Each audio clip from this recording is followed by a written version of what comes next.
വിശുദ്ധ ലൂക്കാ അറിയിച്ച സുവിശേഷം 1-ാം അധ്യായം 26 മുതലുള്ള തിരുവചനങ്ങൾ.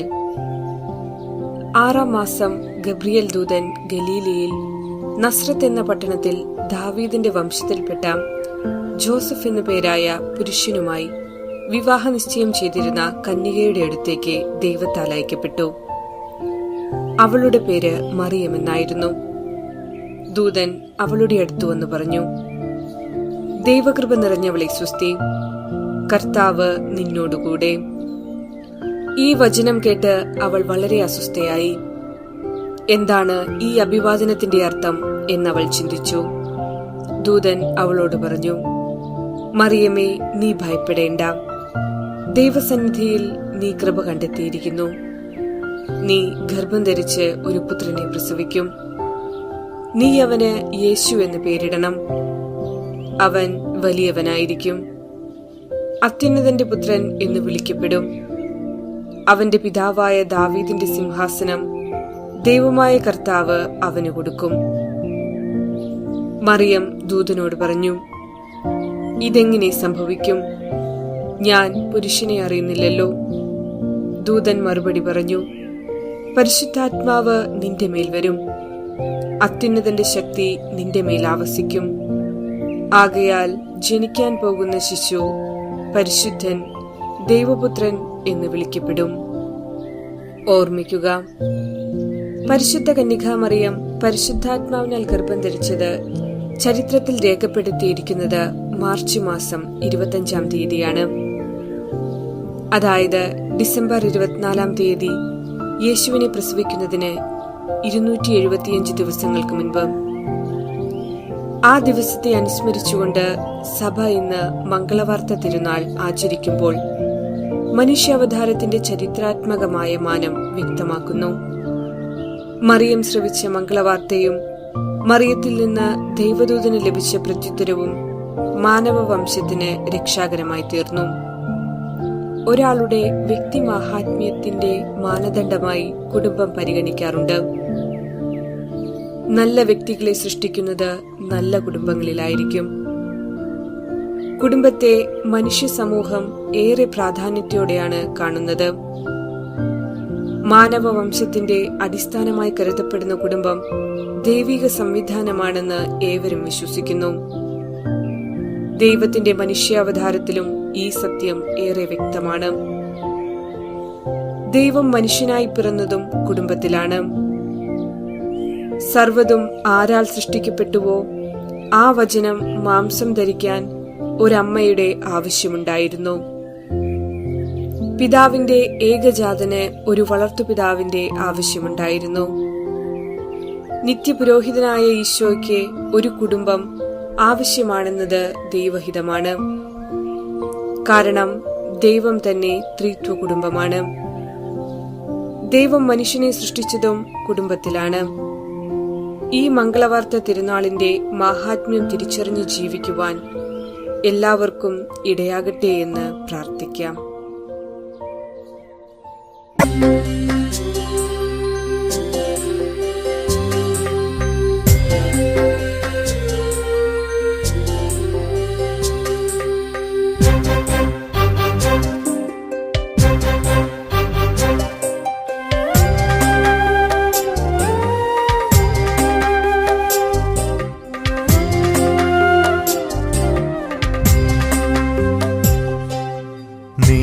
തന്ന സൗഭാഗ്യമെൻ കുടുംബം, നീ തന്ന നിധിയെന്നുമെൻ കുടുംബം, നീ തന്നെ എന്നെന്നുമെന്റെ നാഥൻ, എൻ കുടുംബത്തിൻ്റെ ഏകനാഥൻ.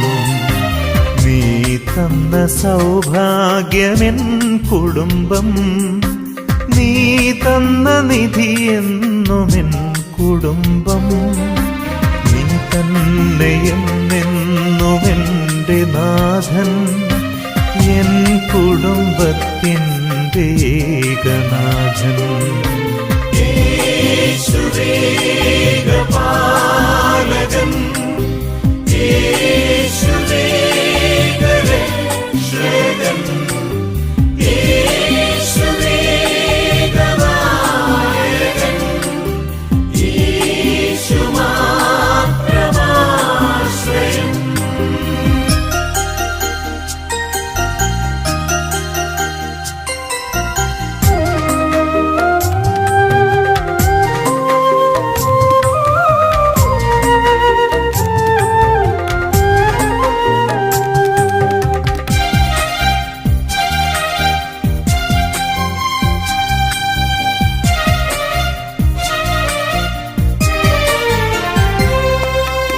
കഷ്ടതയില്ലാതെ കാത്തിടണേ. കാരുണ്യവാനാകുമേശുനാഥ, കഷ്ടതയില്ലാതെ കാത്തിടണേ. കാരുണ്യവാനാകുമേശുനാഥ, എൻ ഭവനത്തിൻ അന്ധത മാറ്റി നിൻ തിരുപ്രഭയെന്നും ചൊരിയണമേ. എൻ ഭവനത്തിൻ അന്ധത മാറ്റി നിൻ തിരുപ്രഭയെന്നും ചൊരിയണമേ. നീ തന്ന സൗഭാഗ്യമെൻ കുടുംബം, നീ തന്ന നിധിയെന്നുമെൻ കുടുംബം. നീ തന്നെയെന്നെന്നുമെൻ്റെ നാഥൻ, എൻ കുടുംബത്തിൻ്റെ ഏകനാഥൻ. യേശുവേഗപാലകൻ, യേശുവേഗരക്ഷകൻ, യേശുവേഗനായകൻ, യേശുമാത്രമാശ്രയം.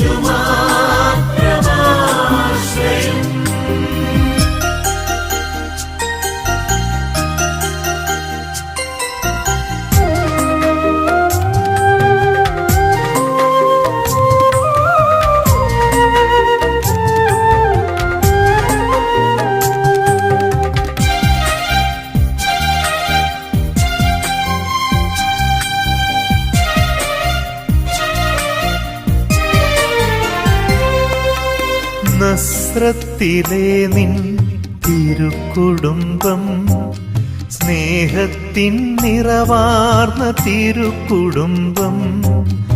നസ്രത്തിലെ നിൻ തിരുക്കുടുംബം, സ്നേഹത്തിൻ നിറവാർന്ന തിരുക്കുടുംബം. മാതൃകയാക്കി വസിച്ചിടുവാൻ കൃപ ചൊരിയണമേ യേശുനാഥ. മാതൃകയാക്കി വസിച്ചിടുവാൻ കൃപ ചൊരിയണമേ യേശുനാഥ. നീ തന്ന സൗഭാഗ്യമെൻ കുടുംബം, നീ തന്ന നിധിയെന്നുമെൻ കുടുംബം. നീ തന്നെയെന്നെന്നുമെൻ്റെ നാഥൻ, എൻ കുടുംബത്തിൻ്റെ ഏകനാഥൻ. നീ തന്ന സൗഭാഗ്യമെൻ കുടുംബം, നീ തന്ന നിധിയെന്നുമെൻ കുടുംബം. നീ തന്നെയെന്നെന്നുമെൻ്റെ നാഥൻ, എൻ കുടുംബത്തിൻ്റെ ഏകനാഥൻ. യേശുവേഗപാലകൻ, യേശുവേഗരക്ഷകൻ,